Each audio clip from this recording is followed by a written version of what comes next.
je suis ravie d'être ici aujourd'hui. Je représente Madame la rectrice. Je viens d'arriver dans l'Académie d'Amiens. Je découvre le territoire. Bonjour Emmanuelle Jacquet. Bonjour Claude Tran. Vous êtes la nouvelle Dan de l'Académie d'Amiens et nous sommes au collège de Mouy. Mais qu'est-ce qui se passe à Mouy? Il se passe aujourd'hui une très belle journée puisque le département de l'Oise organise la valorisation des usages du numérique. Donc les enseignants viennent de tout le département, les personnels de direction viennent de tout le département pour pouvoir mutualiser ce qui se fait de mieux en matière de numérique, mais aussi ce qui se fait d'ordinaire. Parce que les usages, ça n'est pas que les usages exceptionnels, c'est bien l'ordinaire de la classe, l'ordinaire des fonctionnements qui nous intéresse, parce que le plus grand nombre d'enseignants pourront se saisir des usages du numérique que nos élèves pourront en tirer bénéfice. Dans la table ronde à laquelle vous avez participé, vous avez tenu un certain nombre de propos qui ont intéressé l'ensemble des personnes présentes, et moi j'en ai retenu un qui m'a intéressé. Vous avez dit « Les élèves n'apprennent pas automatiquement derrière une table ». Est-ce dire qu'ils apprennent autrement ? Je suis convaincue que les élèves d'aujourd'hui n'apprennent plus uniquement assis derrière une table. Déjà, laisser un élève assis 6 heures derrière sa table, on est à la limite de la maltraitance. On sait aujourd'hui que les enfants ont besoin de bouger, que certains enfants ont besoin de se déplacer pour pouvoir se concentrer et apprendre. Donc, si on laisse un élève assis à sa table, même si les cours durent 50-55 minutes, le fait de se concentrer et rester sans bouger pendant 50 ou 55 minutes, ça fait que l'élève n'est pas en capacité d'apprendre et de se concentrer. Donc la forme scolaire doit évoluer. Les classes autobus où tous les élèves sont alignés avec une pédagogie frontale descendante n'est plus adaptée aux élèves du XXIe siècle. Et donc on doit adapter l'environnement, la façon de faire cours à nos élèves. Donc, profiter du numérique pour justement pouvoir travailler par plus petits groupes, pouvoir mettre un groupe en autonomie pendant que l'enseignant va pouvoir accompagner un autre groupe. Moi, je suis convaincue que c'est par ces pratiques-là qu'on va pouvoir faire réussir la majorité des enfants.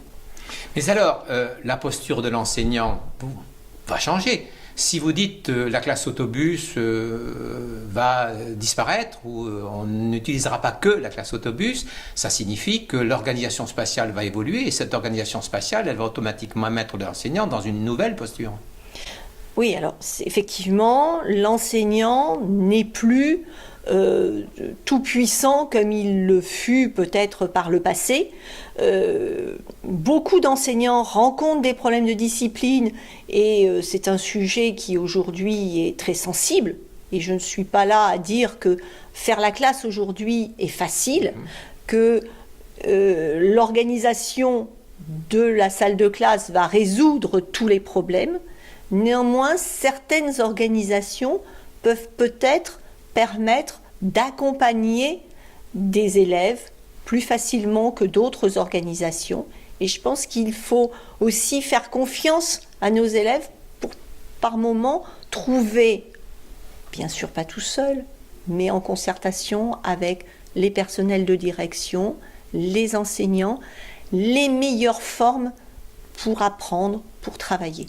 Est-ce que vous voyez, vous, dans votre métier, est-ce que vous rencontrez des enseignants qui innovent de ce point de vue dans de nouvelles postures, dans de nouvelles méthodes d'évaluation, dans un enseignement différencié, dans d'autres pratiques?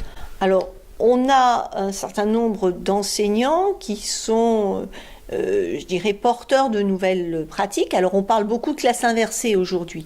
Je pense qu'il serait faux de croire que quand on dit classe inversée, c'est classe externalisée. C'est pas du tout la même chose. C'est pas la classe inversée, c'est pas faire à la maison ce qu'on faisait avant à l'école, mais c'est effectivement que le professeur puisse consacrer du temps aux élèves sur des notions pour lesquelles l'élève ne peut pas travailler tout seul. C'est-à-dire regarder une leçon, finalement, lire une leçon, voir une petite vidéo de la leçon, l'élève peut être en quasi-autonomie là-dessus. En revanche, quand il s'agit de faire un exercice, quand il s'agit de comprendre un point plus complexe, il a besoin d'être accompagné. Ce travail que souvent on transfère à la maison. L'enseignant fait son cours et demande à l'élève, à la maison, de faire des exercices ou de s'approprier la leçon. À un moment où il est tout seul, où la famille n'est pas forcément en capacité, et ce n'est pas le rôle de la famille que de faire le travail de l'enseignant. Donc si on arrive à ce que l'enseignant puisse accompagner l'élève, et l'élève le plus en difficulté, comme le bon élève, sur des temps où il apporte une réelle plus-value, je pense qu'on aura gagné et qu'on pourra avancer. On a quelques enseignants qui travaillent comme ça. Je pense que c'est en train de se développer parce qu'ils gagnent en confiance. Et effectivement, leurs élèves réussissent mieux. Ils ne rencontrent pas peu de problèmes de discipline. Et c'est une façon de faire évoluer les pratiques. Parlons formation des enseignants. Vous avez dit dans cette table ronde que l'on a besoin de moins en moins de formation descendante. Mais alors, c'est une formation de quelle nature dont on a besoin ?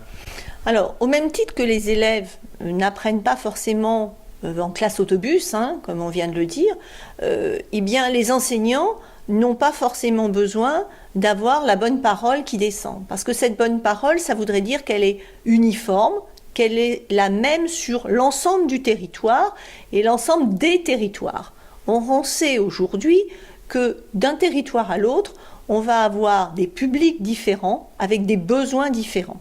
Donc moi je suis convaincue qu'en termes de formation, on a besoin d'avoir des formations adaptées au territoire, aux spécificités de tel ou tel enseignant, et l'enseignant sait mieux que quiconque de quelle formation il a besoin.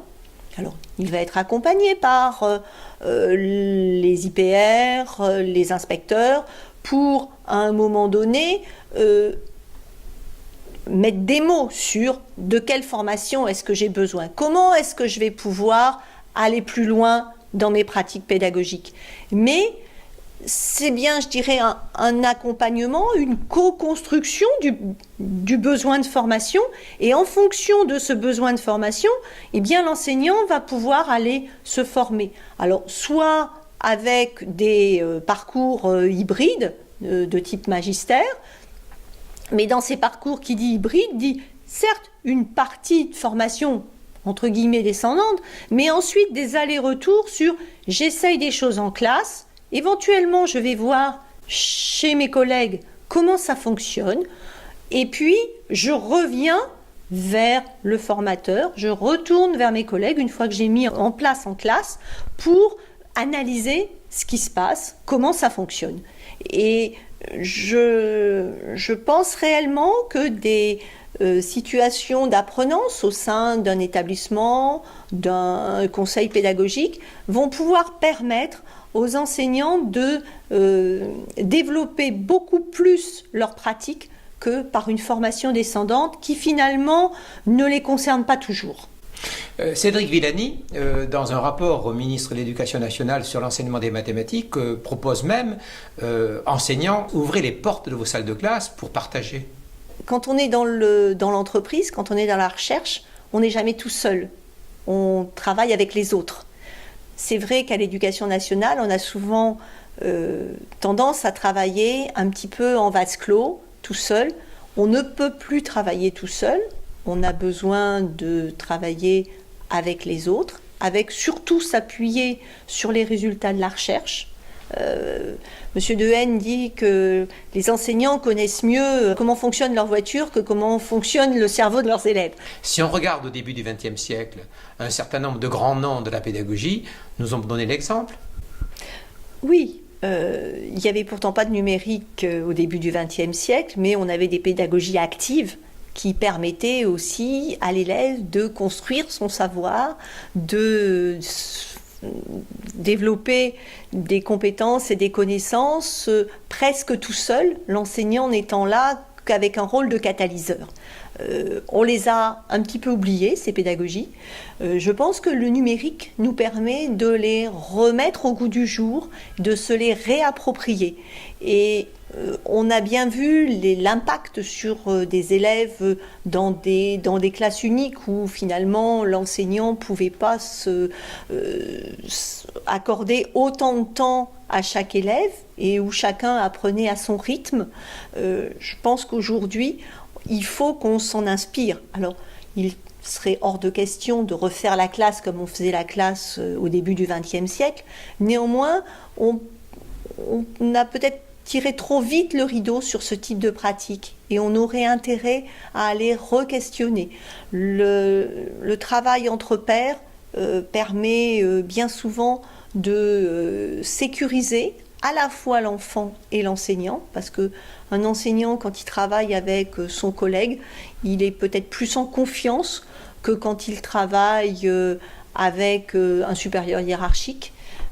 Je pense qu'à un moment donné, il faut qu'on se réinterroge sur ces anciennes pratiques. Et quand les élèves réussissent, les enseignants vont bien? Et quand les enseignants vont bien, les élèves réussissent? Oui. Oui, je pense que c'est effectivement une spirale vertueuse. On a besoin d'avoir des enseignants qui vont bien, qui sont en pleine forme, qui sont heureux de venir à l'école le matin, heureux de venir en classe, et qui transmettent ce plaisir à leurs élèves. Parce qu'on a la chance d'être dans un pays où tous les élèves peuvent aller à l'école. Et ça, c'est une grande chance. On l'oublie souvent, mais je suis convaincue que nos élèves, si on leur apporte du plaisir à venir en classe, ils viendront beaucoup plus facilement et ils apprendront beaucoup mieux.